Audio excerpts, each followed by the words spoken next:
I did. I want you to know that if you have to go, I won't say no. That I think we did some vocals on that. I don't know if you ever did use it, but I did some work on that.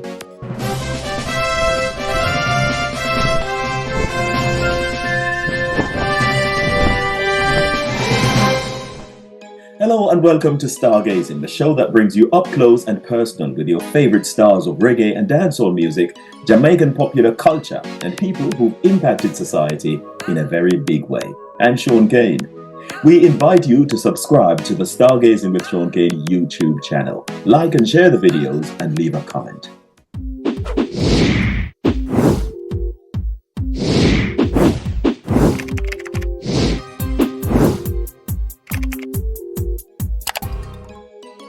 We welcome our radio listeners in the UK on Rex Radio, in the USA on Motif Radio and Viscosity Blend, and in Jamaica on Richie B Radio. Alright, come down now. Hey, Shaun Cain, when no say nice finger licking, yeah? Know about the fries and the dipping, stargazing, know about the fall picking. But a where boy put in a chicken, eh? A where boy put in a chicken. Shaun Cain, where boy put in a chicken, eh? Anywhere we see him, I go trick him and find out where him put in a chicken. You tall boy, you know it's a school, you saboteur. Me represent for Shaun Cain, stargazing, where boy put in a chicken. Come down.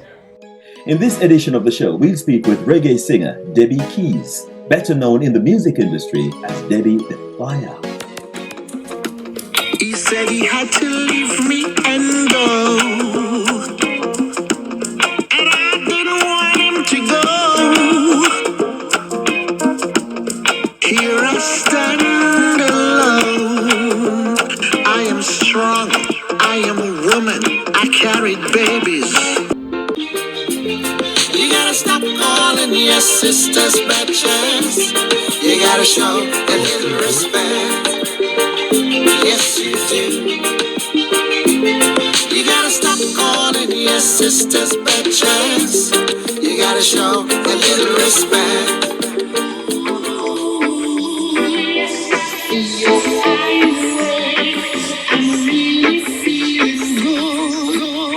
Blaze the fire, make we burn some bush. Can we no burn no bush? Give me one drum, make a burn it too. Give me one drum, make a blaze it too.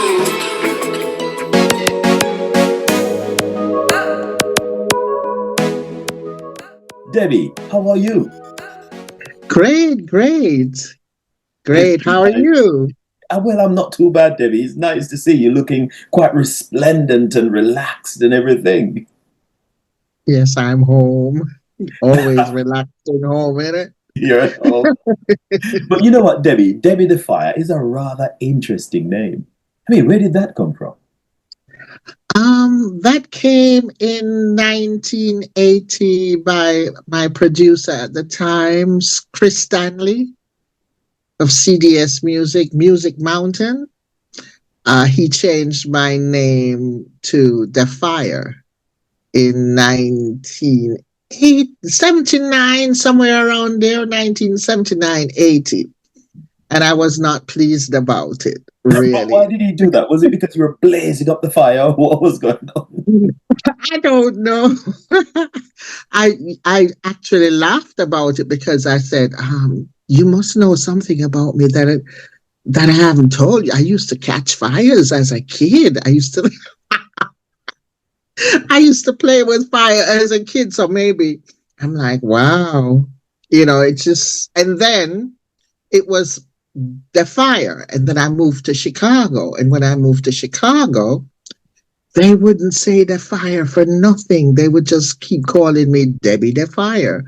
So I was like, you know what? I'm not going to fight them. I'm just going to be Debbie DeFire. So I'd like to think that Chicagoans named me Debbie DeFire through love. That's where it really started. But Debbie, you were born in Jamaica, in the UK, sorry. And you moved to Jamaica when you were quite young. Do you feel that if you weren't brought up in Jamaica, you would have connected so strongly with the reggae culture? Probably not. Probably not, because what I learned from being in Jamaica, and I learned from the best, because I was hanging out with, you know, people like Bob Marley, Lee Perry, Tommy Cowan. I was hanging out with, I was a young girl then who wanted to sing, so back in the 70s, because I started professionally in 1977, but it started way before then for me. Because as you know, when you're an artist, it always surfaces from your child. I was in every school play, every every concert I participated in, and I guess I used to get in trouble too for singing on the bus. Oh, I got it because I used to go to St. George's Girls' School, right. and at one point, I think somebody complained about me singing on the bus, the 92 bus, because I'd sing from downtown Parade to I get to Washington Gardens, where I'd get off the bus to go home. So I'd sing all the way, but I'd be singing from the hymnal. But I got into trouble for it. That was kind got a spanking for it too from Michael Holden's mother. Listen, you're dropping she some was names my head teacher. You're dropping some names there. But I mean, that was my stamping ground for a while, because I went to Kingston Technical and I used to live in Washington Gardens as well. But then Washington Gardens, as you mentioned, that in the number 92, I think it was 91, I remember at the time, 91, and you got 93, 48. So I don't know if they did away with the 92 at the time, but it was 91. Yeah. I used to go Spanish Town Road, coming through with Weymouth Drive, and then all the way back onto the boulevard. Right, yes. Down to so I'd get off on the boulevard and Weymouth Drive. Right, okay, yes, see them. But no, tell me, because you were talking about Bob Marley and being around Bob and Lee Scratch Perry and those people. But I think that probably was a bit further on. But tell me a little bit about the exposure that you had to reggae music when you were growing up. Did your parents play it a lot in the house, or did you hear it outside on the streets? I mean, where did you get that kind of exposure from? I got that from the streets, not in my house, so to speak, because my father listened to like the Brooke Bentons and the Dionne Warwick and that kind of stuff. Right. So that was what I grew up on. But then I fell in love with Al Green. I loved Al Green as a singer. I knew his whole album. But my first album was really that movie, The Sound of Music. That was the first album my dad gave me. And I knew every song on that. And that's where at that point, I was like, I want to be a star. So, but as I said, it started really, really early for me. So at what age did you decide then that you wanted to be a star, when you said you listened to that? Is it that you said The Sound of Music, that album? When did you, at what age was that when you decided, I shouldn't even say it like to be a star. I just wanted to be in the music. On a career as a reggae singer then. Right. I just wanted to be, I wanted to be an actress. I wanted all that, and I danced too. I danced with the little theater company. I used to dance at Little Theater. So my dancing teacher, Monica Magawan, she thought that she was grooming me to be a National Dance Theater dancer, which that didn't happen because, as I said, I was more into singing. So singing and writing. Oh. Well, you've been singing for a very long time then, because you mentioned about the 70s and all of that, and you carried on with the music from those periods. So all of those years. So you've been singing for quite a long time. What has kept you going all these years? Most people have got bored by now and said, I've done it. I'm tired of that now. But you're still doing it, Debbie. What's kept you going? The love of music. That's what keeps me going. the love is there, and it's from a child. I had that in me from a child, so I guess I just kept doing what I love doing, which is music. I used to be an entrepreneur. I've had several businesses. I had a boutique, I had a restaurant, but I still always go back to the music. That's the number. I just never liked being a starving musician. Well, you had the restaurant, so you couldn't starve at all. I didn't like that part. Yes. So that's probably why I think if I'd probably put all my efforts into it like I should have, it would have been different. But as I said, I don't like being a starving musician, so I always had a business here or there. So, so I had to run my business as well as, deal with my love, which is the love of music. Love of music, because I know how the industry works. Sometimes the money is not coming in as you would have wanted it to. Records are not selling as you would have wanted them. Shows are not coming in, and life goes on because the bills are, they're still coming in. So you've got to find a way to pay them. So that makes a lot of sense. Now, Debbie, you're tuned to the Stargazing with Shaun Cain Show, and we're speaking with Debbie DeFire. We're going to take a short break. We'll be back in just a moment. Rock the world now, rock the world now, roll. Come make Stargaze teach you how to up. Shaun Cain, tell them, no weakness, no weakness, no weakness. Yo, Shaun Cain, you don't know energy, up and personal close, get there.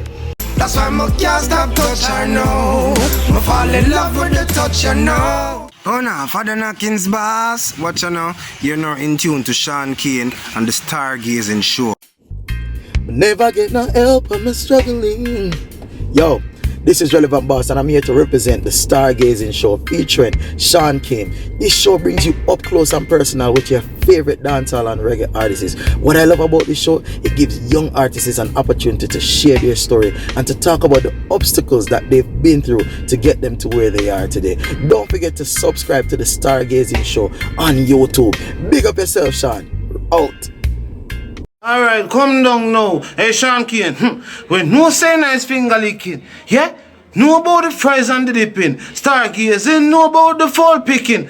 But a where boy put in a chicken. Hey? A where boy put in a chicken. Shaun Cain, where boy put in a chicken. Hey? Anywhere we see him, I go trick him and find out where him put in a chicken. Yeah, tall boy, you know it's I call you Sabito. I represent for Shaun Cain, Stargazing now. Where boy put in a chicken. Come down.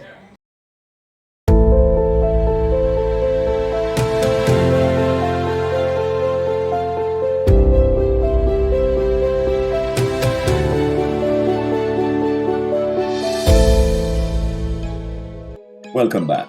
You're tuned to the Stargazing with Shaun Cain Show, and we're speaking with reggae singer Debbie DeFire.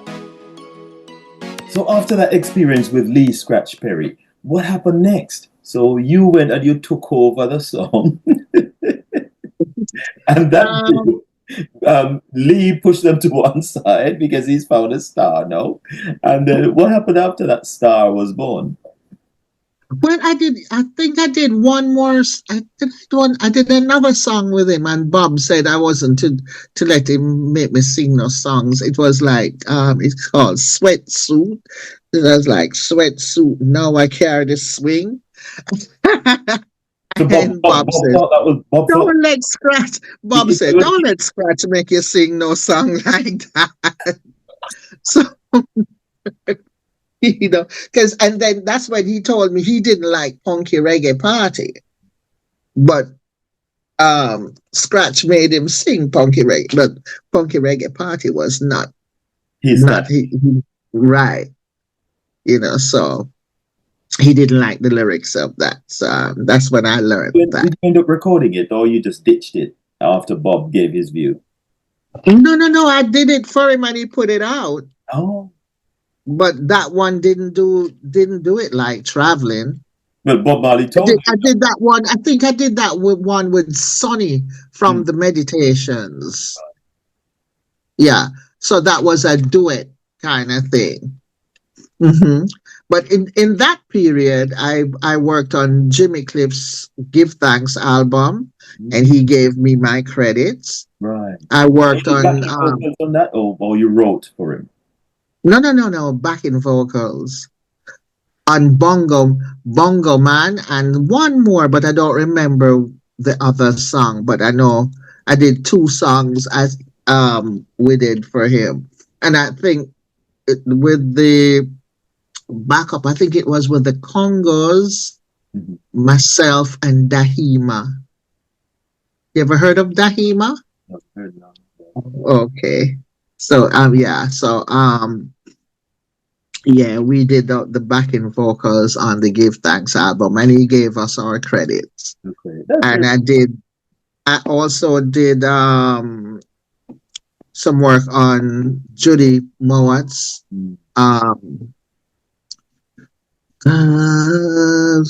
that Black Woman right. album. I did that. I sang on Black Woman, and I did some other work. Who I did some Toots. I did. I want you to know that if you have to go, I won't say no. That I think we did some vocals on that. I don't know if we ever did use it, but I did some work on that. Very good. Well, Debbie, I tell you, the story is so interesting. We're going to take another break. You're tuned to the Stargazing with Shaun Cain Show, and we're speaking with singer Debbie DeFire. We're going to take a quick break, but we'll be back in just a moment. Rock the world now, roll. Come make Stargaze teach you how to up. Shaun Cain, tell them, no weakness. Yo, Shaun Cain, you don't know energy, up and personal, close, get there. That's why I can't stop touch her now. I fall in love with the touch you know. Oh no, Father Knockings boss. Watch you now. You're now in tune to Shaun Cain and the Stargazing Show. Never get no help when I'm struggling. Yo, this is Relevant Boss, and I'm here to represent the Stargazing Show featuring Shaun Cain. This show brings you up close and personal with your favorite dancehall and reggae artists. What I love about this show, it gives young artists an opportunity to share their story and to talk about the obstacles that they've been through to get them to where they are today. Don't forget to subscribe to the Stargazing Show on YouTube. Big up yourself, Shaun. Out. Alright, come down now. Hey, Shaun Cain, when no say nice finger licking, yeah? Know about the fries and the dipping. Stargazing, know about the fall picking. But a where boy put in a chicken. Hey? A where boy put in a chicken. Shaun Cain, where boy put in a chicken. Hey? Anywhere we see him, I go trick him and find out where him put in a chicken. Yeah, tall boy, you know it's I call you Sabito. I represent for Shaun Cain, Stargazing now. Where boy put in a chicken. Come down.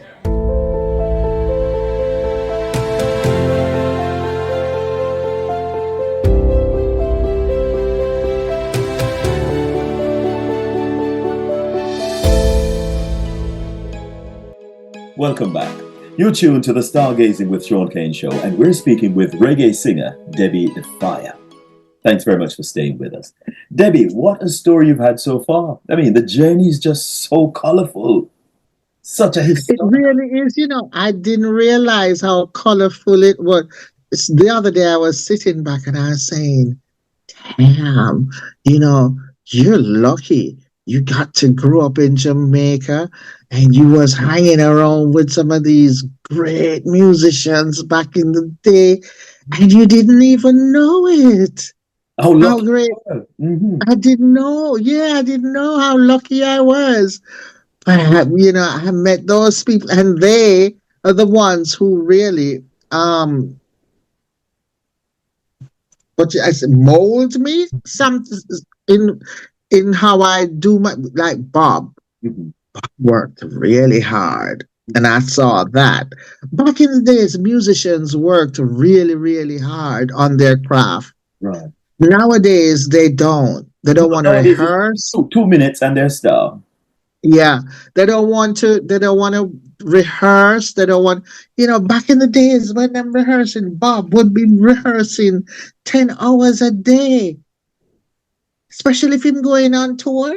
It's just like he never stop work. Mm-hmm. You You know, want but to go with that these confidence, musicians knowing that he's got it right. Everybody knows what everybody's doing. So once you go on the doing, stage, you just work and it just comes off flawlessly. yeah. But these fly by nights here, They're not doing any of that, stars. Debbie. They're not doing any of that. They just want to be a star overnight, and that's it. And if they get a little hit tune as well, they're the biggest thing ever made, ever created. And you can't say anything to them because they're too big. Well, you see, but today, you see, back in the day when people bought records and albums of artists that they love, that's not happening now. So, you can kick up and go on all your little They're not selling streams that. don't mean nothing. They're not Stream shipping is, volume. 1,000, a million streams is what? Not even that, it's $1,000 Right. or $800 and a million streams. That's no money. So I don't know where the music business is going now because there's no money in it. Right. I do it for the love of it. Because I don't know anything else. Yeah, right. That's where the passion is. Right. It's And as you not talk for the about the money. passion, Debbie, I know that you've collaborated with people even as far as Africa, because I think you had a collaboration with an artist from Tanzania. Is it Yes. or Gineko? Jinako, yeah. Ginako, yeah. How did that impact your career? What would you say? Did it help you to be introduced to the African market? Yes, it did. Yes, it did. It opened the doors to where I have a lot of African followers, so I can't say no to that. I also worked with another big artist, Rosary. Yeah. I wrote her a song in 2019. I gave her first million views with Dip and Wine It. And I think she's at 2 million now. So Debbie, you're writing some more whining and all and something like Debbie, well, go on. It's not that bad. It's not it as it sound, so you should listen to it. It's not that bad. It's a good song, and as I said, she's gotten 2 million views from it. So, and I think it's still her biggest tune today. High quality gyrating. Yeah, I think so. And then I did last year or maybe 2 years ago, I produced African Uptown ranking with her. So it's a take of Uptown top ranking. So I just, cleaned it up, brought it up to date, and produced it with her. And it's not doing badly at all. That's very good. That's very good. Very nice there, Debbie. I see you've got talent, because you mentioned that song, you were not credited on that song because you wrote some of the lyrics and nobody mentioned you. So I suppose they never mentioned it. By saying, well, let me tidy this up because I've done a lot of work on it and redo it and see, at least I'll get my credit at that point. Well, you know what? There is also a copy of it with my voice. The first one they did, the first one we did, which was with Inner Circle. Yeah. And my voice is on that one. But they still didn't even talk about me on that. And my voice is on that. Right. Was that as a lead voice or it was a background vocal? No. We all sing it in unison because it's a, right. So you were quite upfront. And your name was? I was never mentioned. It's like I never existed. And that was my idea. That was my idea with that song. Right. When I started writing that song, Althea wasn't even around. Althea heard about the song after I finished writing the first verse and the chorus, and we finished writing the song together. But I don't just grab the paper out your hand and just run off with it, and that was it. No, I wouldn't say it wasn't like that. I got pregnant. Right. And, I got pregnant, and I guess, they just went You were ahead kind of and, off the scene for a little while. yeah. So while you were So, away, they had things going and things developed a bit more, and they just right. did everything on their own without. Yeah. Mm. Without me. And, I don't think it was fair, but, hey, these things happen from time to time. I'm not going to let it, I've lived a great life, colorful life. I ain't rich, but I ain't poor. You ain't poor, I got right? But life. you know what? You're quite an itinerant lady because, in addition to living in Jamaica and England, you spent some time in Chicago, as you mentioned earlier in the show. Yeah, How did yeah. that impact your career? What did that do for you? Because I remember you said that they wouldn't do the name, the fire, or Debbie DeFire. They just wouldn't, you said they wouldn't call you Well, a certain name or whatever. Chicago is some of my loveliest years in Chicago because I learned most of my craft because when I moved there, I was a young girl. I was still a young girl. And, with working in Chicago, reggae music was big in Chicago back in the days, 7 nights a week. We had 3 clubs in Chicago that's playing reggae 7 nights a week. And we're not spinning records. It's bands. And live performances. Live performance. No, no, no, no, no, not spin record business. Bands. And we had work. Sometimes we had too much work. In the summer, Mhm. you can do 3 shows in a day, depending on where you're working, and still go back and do the nightclub in the night. But Chicago is a one beautiful city.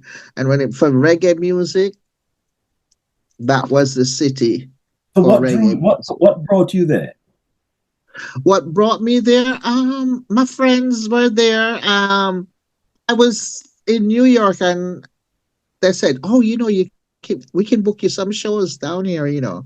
Why don't you come on down?" And so I went, and voila, that was it. I fell in love with the city.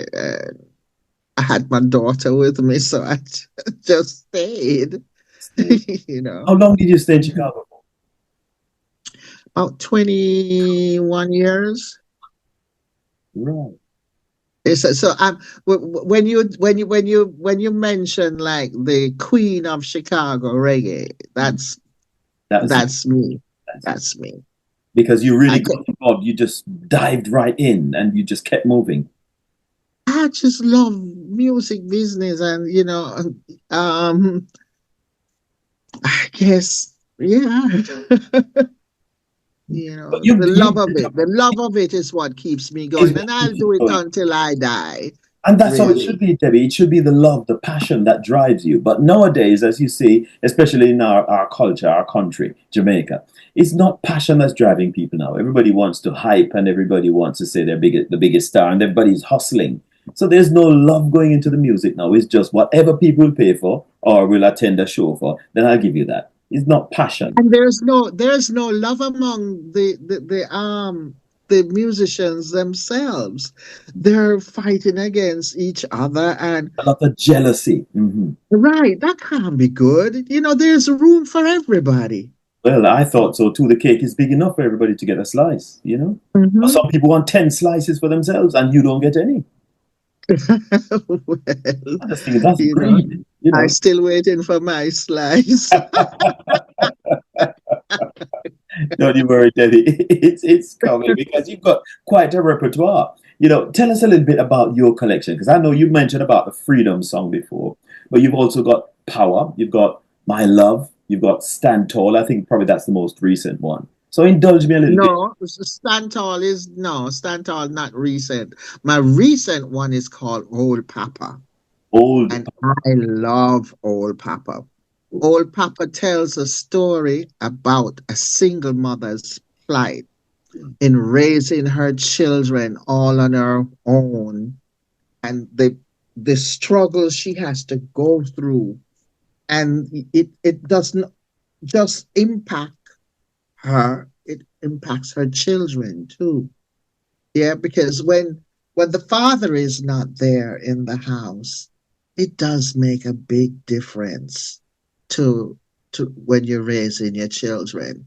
And you don't have everything to give them. So, when you're having a father is away and he has his house to run, and then you have your house.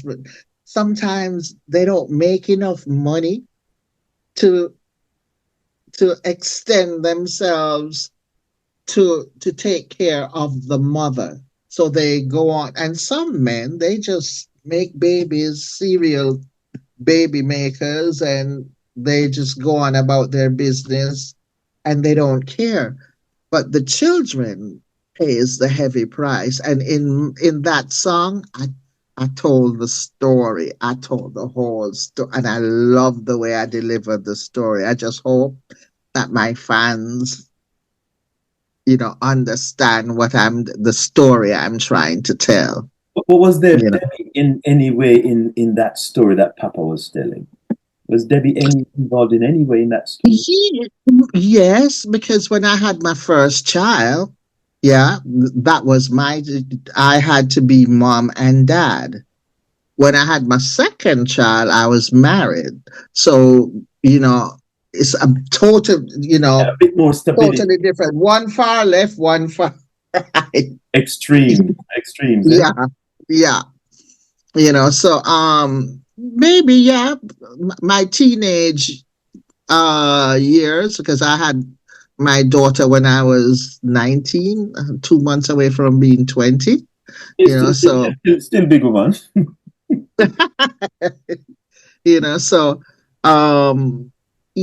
But it was I had to do it alone. Issues that were quite strong in the mix, and they weren't very pleasant.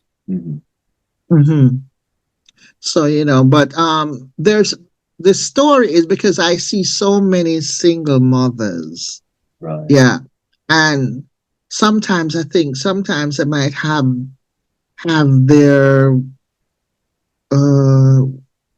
their head in the wrong place. As where we're worried about our hair and our nails and and our children sacrifice, because we don't do what's right. It's because it goes both ways. It can go both ways. So I'm really going for single parenting. Single parenting is hard. It can be really hard. And when you as a father is not in your child's life, give your child a call even once a week, once a month. Let them know, hey, I care about you. I love you. Yeah? They need to know that. But Debbie, how can that affect a big difference if the dad has never been there? They never had that element in their life. How can they miss something they never had? Well, can't we change the narrative? It isn't. You don't want what you had for yourself. Most children don't want what they had for themselves. Like what my parents had, I want better. And I'm quite sure my children will want better than I had. That's how it goes, So we have to make the change in it. First of all, we have to recognize the problems we're having with our children today. Yeah? And if we don't recognize what's going on with them and try to fix it, then the next generation is going to be worse. Yep. That's what the trend is, Debbie. Unfortunately, that's what the trend is.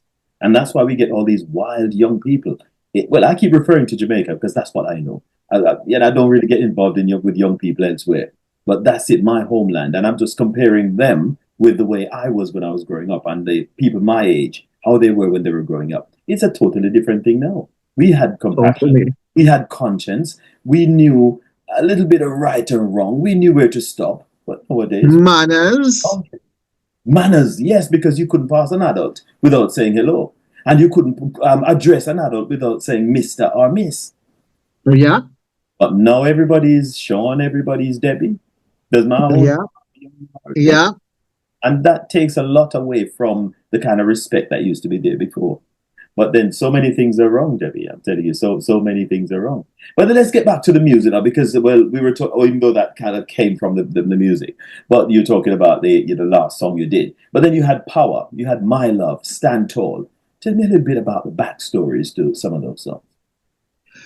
Some of those songs are so old, like Power. Power is about 30. Power could be about 40 years old. I wrote another one called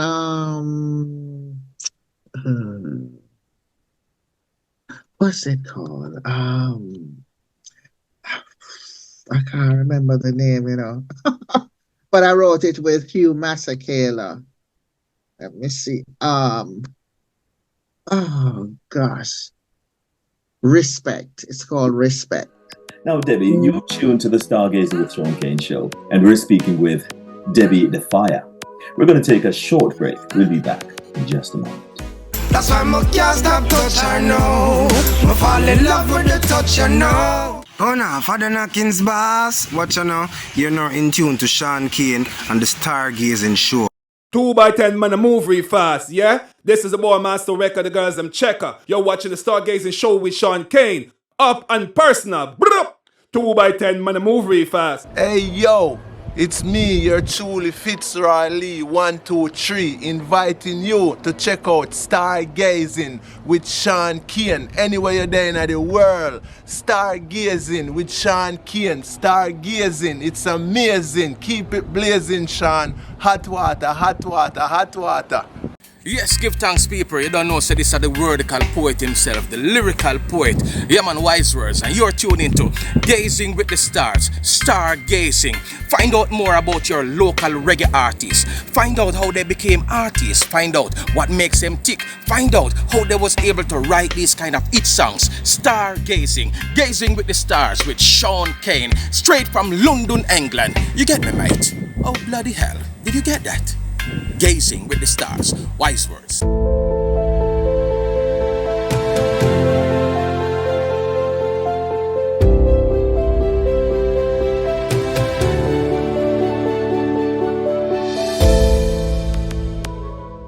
Welcome back.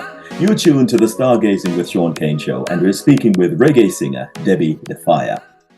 I remember when he started writing it, he was like, I'm going to write a song about bitches. And I'm like, huh? A bit naughty. Naughty there. He says, I hate that we refer to our women as bitches. And so I was like, oh. But then he started doing the work in the studio because I was working that night at the Wild Hair when he came by. And I was always saying to him, yo, when you come to town, and can we do some work? So he came in that night and I was performing at the Hair. And when I came off stage, he says, you ready to go do some work? And I'm like, that time? Yeah. You got the opportunity. Yeah. So, yeah, I was like, yeah, this was like 2:00 in the morning. So I called my friend, Leo Thomas, and I said, Leo, can I come to the studio now? And he goes, are you crazy? I said, no, but I got Hugh Masekela with me. And that changed the whole thing. You weren't crazy anymore. You weren't crazy anymore. Come on. And we stayed there until about 7 in the morning working on the track. And so he left me with it. And then when he left me with it and he came back, I saw him like a few days later and I gave it. He was like, damn, you did a wonderful job with that. And I was like, thank you, but it turned out really another message to that song. I do have a video on that too. That's one of my videos on YouTube. And the album, Where Do I Go From Here? That was I was inspired by the death of my husband to write that song and to finish up an album. So did you get the answer, Debbie, to where do you go from here? Yes, I think so. And it was because I'd put music down for a minute and I'm back into my music. So yeah, I'm back into doing found that yeah. Mm-hmm. And that kind of filled the void a little bit because you're back to passion. Practice. Yes. Yeah. And a lot of people feel that's a song a lot of people connect to if they've lost a loved one or even if they're trying to do something different in their lives and so it connects with a lot of things. Yeah. And refocuses it onto something else. Mm-hmm. That's a bit more sustainable. Mm-hmm. Mm-hmm. So where can your music be accessed, Debbie? You've got so many songs out there. You've been working for such a long time. You recorded with so many people. Where can people get hold of your works? I'm on any digital platform.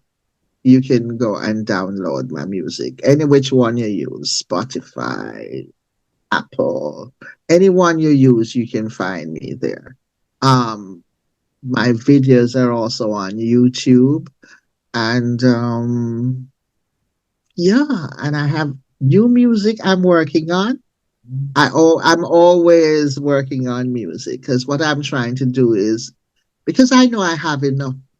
The years I have behind me is not what I have in front of me, so I'm trying to get my catalog together and all the songs that I've written throughout the years I'm working on. As a matter of fact, I'm working on a song that Herman Chinloy from the Aquarius studio. Yeah, I heard that name. Yes. Right. They used to have Aquarius record shop in Halfway Tree. I remember Aquarius in Halfway Tree, right behind JVC. Mm-hmm. Right.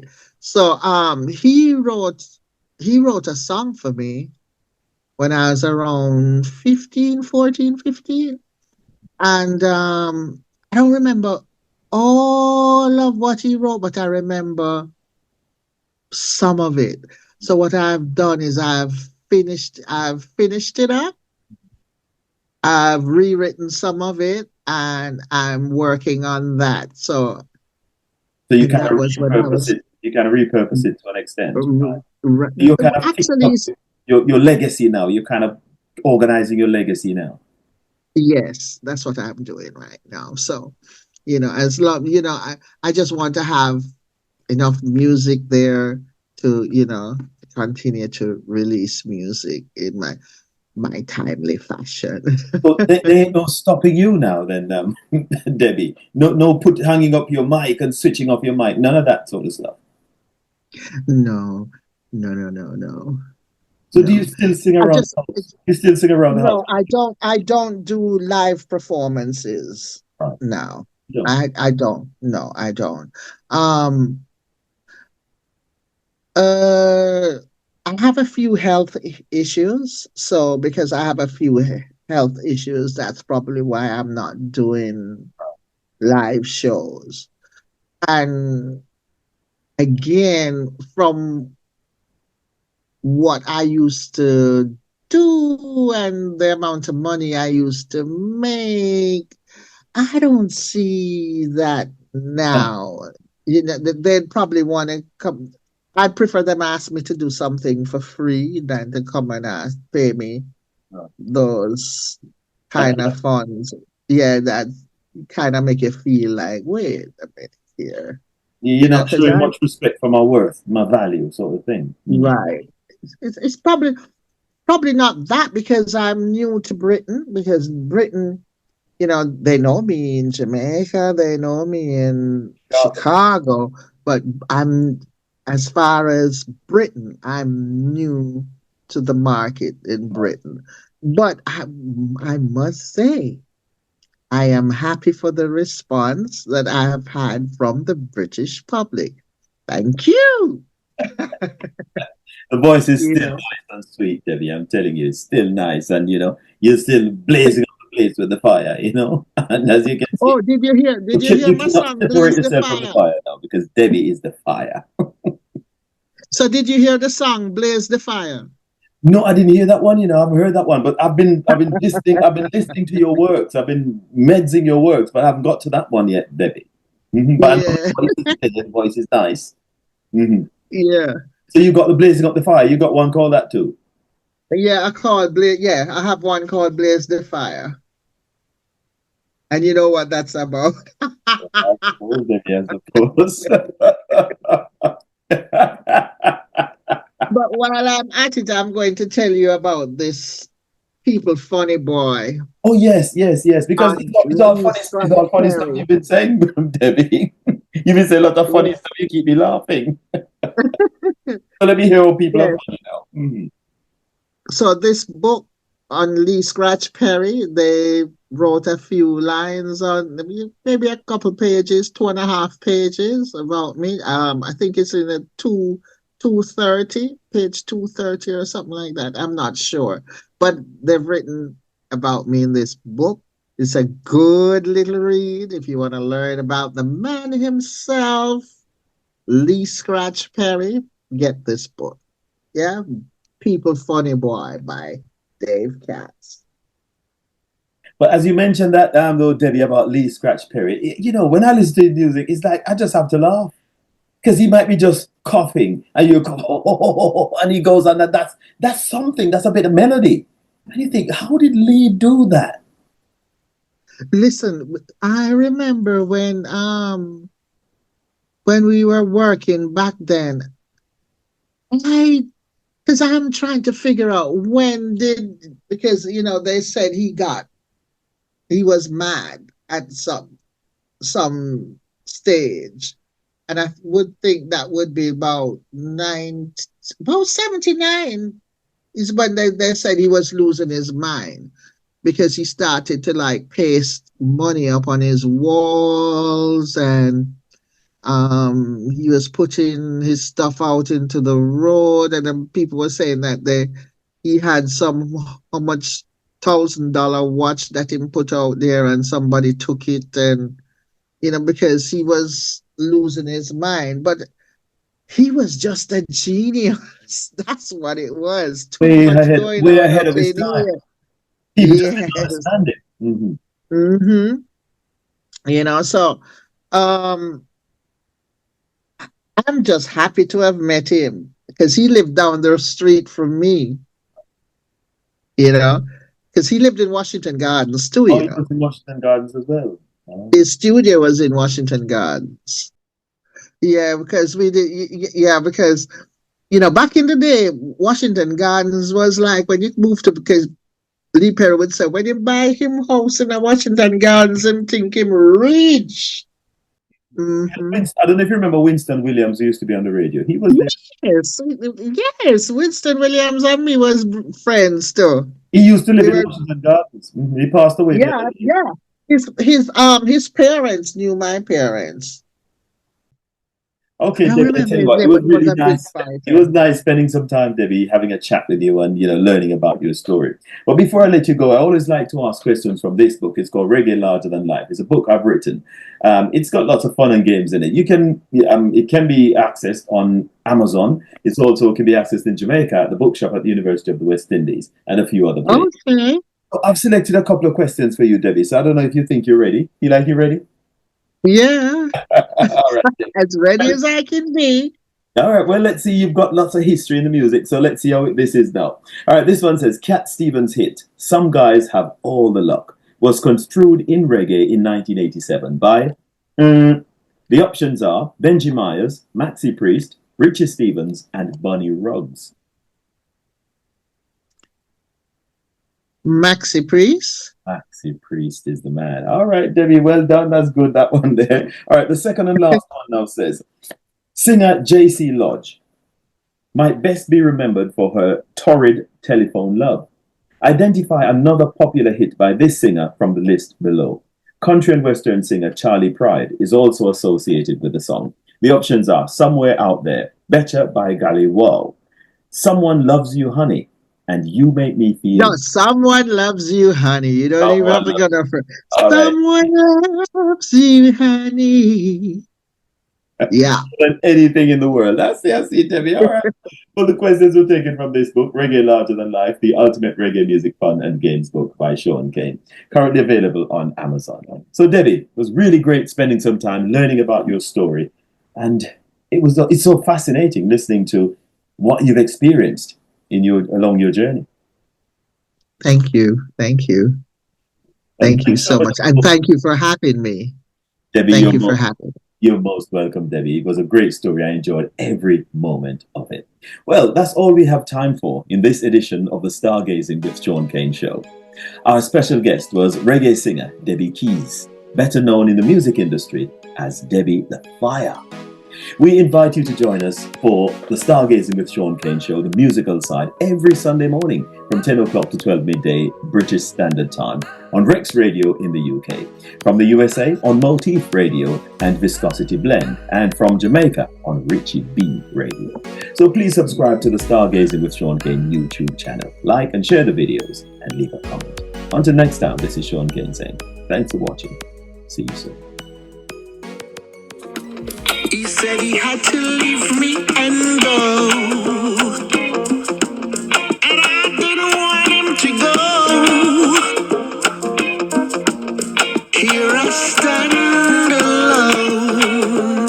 I am strong, I am a woman, I carried babies. You gotta stop calling your sisters bitches. You gotta show a little respect. Yes, you do. You gotta stop calling your sisters bitches. You gotta show a little respect.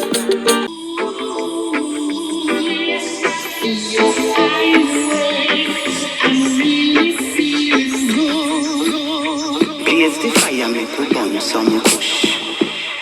Cause we no burn no bush. Give me one drum, make a burn it too. Give me one drum, make a blaze it too.